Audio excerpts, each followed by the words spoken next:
Et vu cette inquiétude grandissante, pas facile de s'y retrouver, notamment pour savoir où est-ce qu'on peut voyager en Europe. Alors pour y voir un petit peu plus clair, Karim Baldé nous a rejoint sur le plateau. D'abord, commencer avec le cas particulier de la Belgique. En Belgique, depuis samedi, le gouvernement fédéral a instauré des zones rouges. Et dans ces zones rouges, il est formellement interdit de s'y rendre pour les voyages dits non essentiels, notamment le tourisme. Parmi les territoires concernés, on va voir la liste avec notamment un pays comme la Lituanie, le département de la Mayenne en France, la ville de Leicester en Grande-Bretagne, mais aussi certaines régions bulgares, roumaines et 3 cantons suisses de la région lémanique. Et là-bas, c'est la consternation.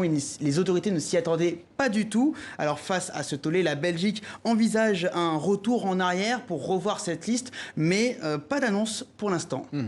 Alors on va prendre un cas concret, Karim. Si je veux partir en Espagne, l'un des pays les plus touristiques d'Europe, c'est possible ou pas actuellement? Alors en théorie, oui Nicolas, mais dans la pratique, c'est quand même beaucoup plus compliqué. Entre les menaces de fermeture de la frontière terrestre agitées par la France à un moment donné, les risques de quarantaine dans certains pays, les quarantaines parfois obligatoires dans certains États au retour donc d'Espagne, on voit que c'est très compliqué. Et puis surtout, mieux vaut éviter le nord du pays. Si vous êtes ressortissant français, l'Aragon et la Catalogne sont fortement déconseillés par les autorités.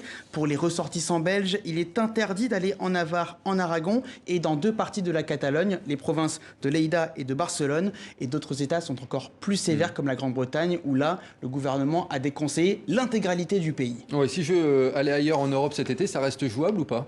Ça reste jouable, mais il faut bien regarder les informations. Et puis, il y a des démarches supplémentaires par rapport au temps normal selon les destinations. C'est le cas de la Grèce, par exemple. Si vous voulez profiter des plages de la Grèce, il vous faudra d'abord remplir un formulaire 48 heures avant le voyage. Et parmi les informations demandées, il y a le pays de résidence, les pays traversés dans les 15 derniers jours ou encore l'adresse de résidence une fois en Grèce. Et en fonction de ces informations, un QR code, un code d'une trace numérique si vous voulez, indiquera s'il faut se faire dépister à l'arrivée ou bien si vous pouvez tranquillement aller profiter du pays. Donc un conseil pour terminer, consultez les informations données par les ministères des Affaires étrangères dans chacun des pays où vous résidez. Vaut mieux le faire avant le départ parce que sinon il peut y avoir de mauvaises surprises. Ça peut être compliqué. Merci pour tous ces conseils.